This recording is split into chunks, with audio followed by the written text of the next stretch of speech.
প্রিয় ভিউয়ার, আসসালামু আলাইকুম। আমার আগের ভিডিওটি ছিল স্ত্রীর প্রতি স্বামীর কর্তব্য। আজকে আমি বলবো স্বামীর প্রতি স্ত্রীর কর্তব্য। বিশেষ করে মা বোনদের উদ্দেশ্যে আমি কিছু টিপস উল্লেখ করি। দেখেন, পুরো ভিডিওটা দেখলে হয়তো কিছুটা বুঝে আসবে, ভালো লাগবে। ভালো লাগলে আমার চ্যানেলটি সাবস্ক্রাইব করে দিবেন। প্রথমেই, স্বামী আপনার যেমনই হোক, তাকে সম্মান এবং ভালোবাসা দিতে হবে। স্বামীর ব্যক্তিগত ভালো মন্দ ও পছন্দের দিকে আপনাকে খেয়াল করতে হবে। পুরুষ পরিশ্রম করে বা যে কোনো পেশায় আছে, সেই পেশাকে আপনি কখনো ছোট করতে পারবেন না। সব পুরুষ একরকম হবে এটাও আপনি আশা করতে পারবেন না। আপনার ভাগ্যকে মেনে নিতে হবে। তো যে পুরুষ যে পেশায় থাকুক, সেই পেশাকে সম্মান জানাবেন। এবং পুরুষ ঘর থেকে বাইরে থেকে আসা মাত্র তার বিরুদ্ধে কোনো অভিযোগ, কোনো অনুরাগ, কোনো তাচ্ছিল্য, তুচ্ছ তাচ্ছিল্য করবেন না। তারপর স্বামীর সামনে নিজেকে পরিপাটি এবং হাসি খুশি থাকতে চেষ্টা করবেন। স্বামীর আত্মীয় স্বজনকে কখনো হেয় প্রতিপন্ন করবেন না। স্বামীর আত্মীয় স্বজন আপনার আত্মীয় স্বজন, সেটা মনে করতে হবে। পুরুষদের সাথে অন্যান্য পুরুষদের সাথে, পরপুরুষদের সাথে আপনার স্বামীর তুলনা করবেন না। এটা খুবই খারাপ। এটা কোনো পুরুষই ভালোভাবে মেনে নেয় না। স্বামীর আগে ঘুম থেকে উঠুন এবং নিজেকে পরিষ্কার পরিচ্ছন্ন পরিপাটি করুন, যাতে স্বামী ঘুম থেকে উঠে আপনাকে দেখে তার মন ভালো হয়ে যায়। মনে রাখবেন, স্বামী যদি পরকীয়া আসক্ত হয়, তাতে আপনার ব্যর্থতাকে এড়িয়ে যেতে পারবেন না।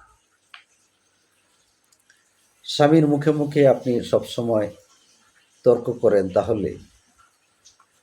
করেন, জ্ঞানোর্গণ্য করেন, স্বামীর মন এতে ঘর থেকে বিরূপ প্রতিক্রিয়া সৃষ্টি হবে। মনে রাখবেন, গড় উভয়ের জন্য জান্নাত। এই জান্নাতকে জাহান্নামে পরিণত করবেন না। একজন স্ত্রীর ব্যবহারে গড় কিন্তু জান্নাত থেকে জাহান্নামে পরিণত হতে সময় লাগে না। প্রতিটি মানুষের জন্য নিজ গড় জান্নাত, এটা মনে রাখতে হবে। প্রমাণ করার জন্য আপনি 1-2 দিন বাইরে থেকে ঘুরে আসেন, একজন মহিলা মানুষ বাইরে থেকে ঘুরে আসেন একা একা, দেখবেন গড় কত জান্নাত সেটা বুঝতে পারবেন। মনে রাখবেন, সকল ধর্মেই কিন্তু স্বামীর প্রাধান্য আছে। এমন কোনো ধর্ম নাই যে স্বামীর প্রাধান্য নেই। স্বামীর প্রাধান্য আছে, এই কথাটা মনে রাখবেন।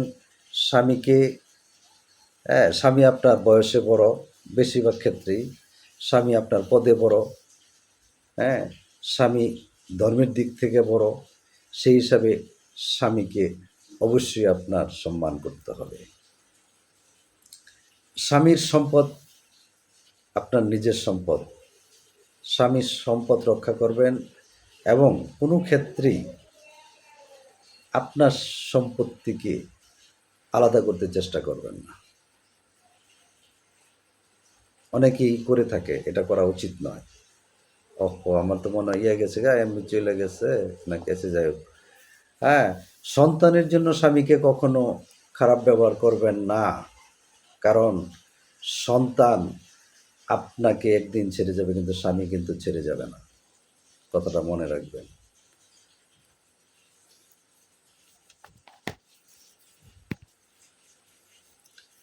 তো আমি যে কথাটা বলেছি, আরও কথা আছে, কিন্তু এই কথাগুলি যদি মেনে চলেন, তাহলে আশা করি সংসার কখনোই জাহান্নাম হবে না, সংসার জান্নাত হবে।